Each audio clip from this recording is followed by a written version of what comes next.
Previously, if you wanted to get yourself Mercedes-Benz's finest, you had to get yourself an S-Class, a stately vehicle, the kind of car that presidents and important people rode in. Now that's all changed. You can also get this, the GLS, which is essentially an SUV version of the S-Class. It's now available in a 450D variant, and if this is still not enough, you can get yourself the baller spec Maybach GLS 600. Now, everything about this car is big and imposing. You get what is arguably the biggest badge I've ever seen on any Mercedes-Benz. The hood of the car is massive, obviously housing an inline-six diesel engine. It comes with 20-inch wheels and a body that's over 5 meters in length.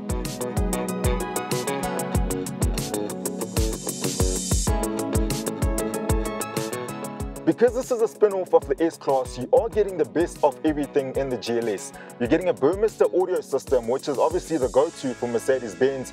You're getting heated and cooled seats in the front. And if I want to get a passenger in the back, I can simply adjust the seat this way, all the way from here.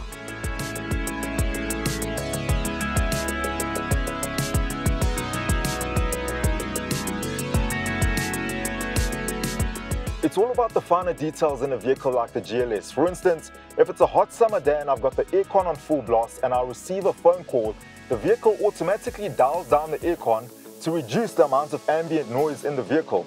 And as soon as I'm done with the call, the aircon comes back on.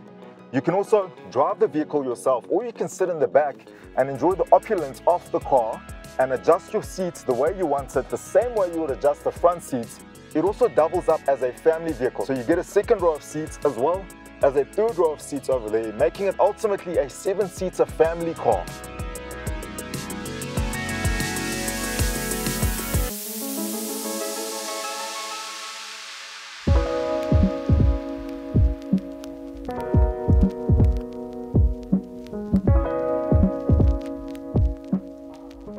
Behind the wheel, you're getting what Mercedes-Benz is known for, right? What you would expect in an S-Class, which is a very plush ride. So we've got active air suspension in this Mercedes-Benz, and it gives you that feeling that you only got in the older Mercedes-Benz cars, which is wafting around.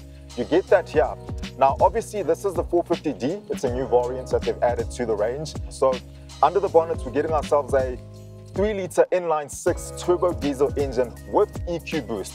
For those of you who aren't familiar with the whole EQ system, it's basically a 48-volt battery that assists the engine every now and then. It gives you good economy if you need good economy, and it gives you an extra bit of boost if you need that. So we've got 270 kilowatts in here before you add the boost from EQ, and an additional 15 kilowatts, which takes it to what, 285 kilowatts with EQ boost.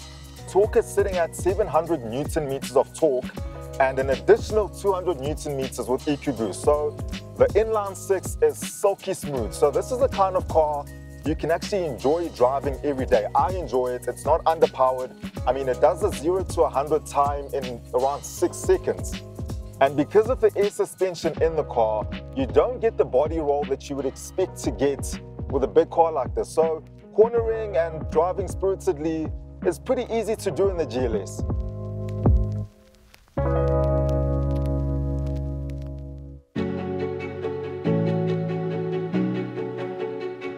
So at just under 2.4 million rand, you're essentially getting yourself an S-Class on stilts. You're getting all the luxury items you'd normally get in a vehicle like an S-Class, and you're also getting the practicality of an SUV and a family car with 7 seats. It's also the kind of car you can drive daily. So if you've got that kind of money, why would you not?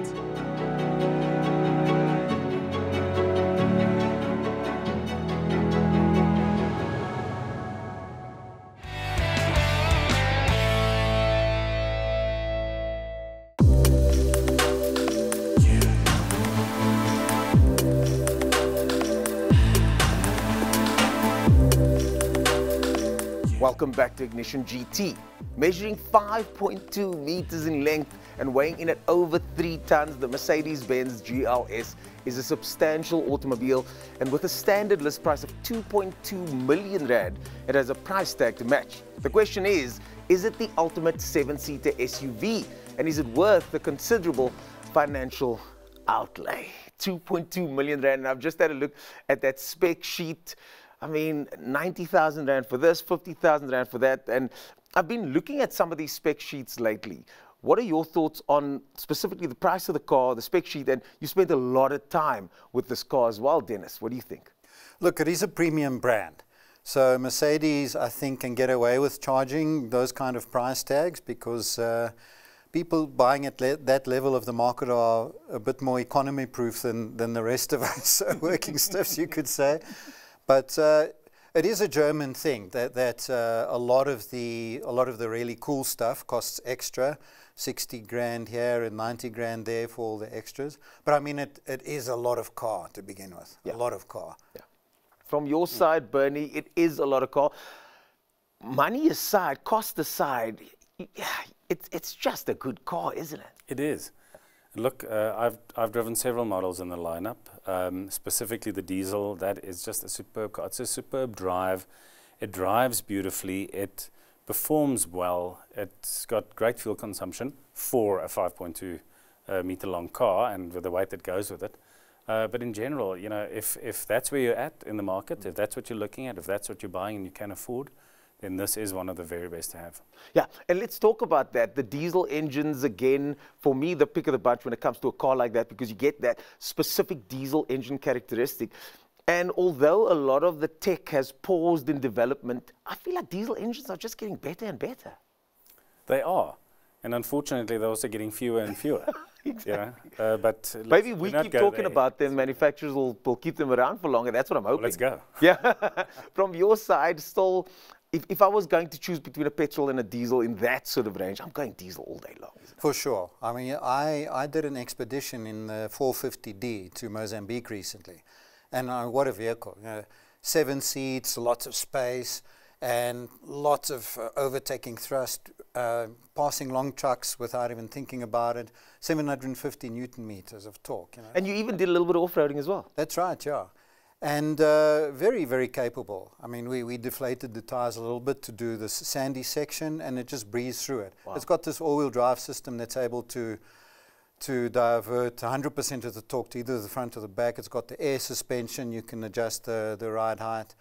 And it's even got the optional e-active suspension, which lets you bounce out of an obstacle if you get stuck in the sand. Is that a gimmick or not? Our vehicle didn't have it, so I couldn't actually test it to tell you whether it's a gimmick or not. But if you tick one of those expensive boxes, you can find out for yourself.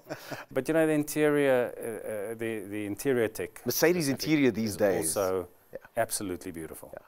The touch and feel of some of those brushed aluminium panels by the speakers, it feels premium. I know there have been some complaints about Mercedes-Benz in the past, but I feel like the interior nowadays is right up there. Look, I think if you go lower down the model ranges, perhaps you can start looking. But a car like this, you're not going to find that problem here. It's not going to happen now. Yeah.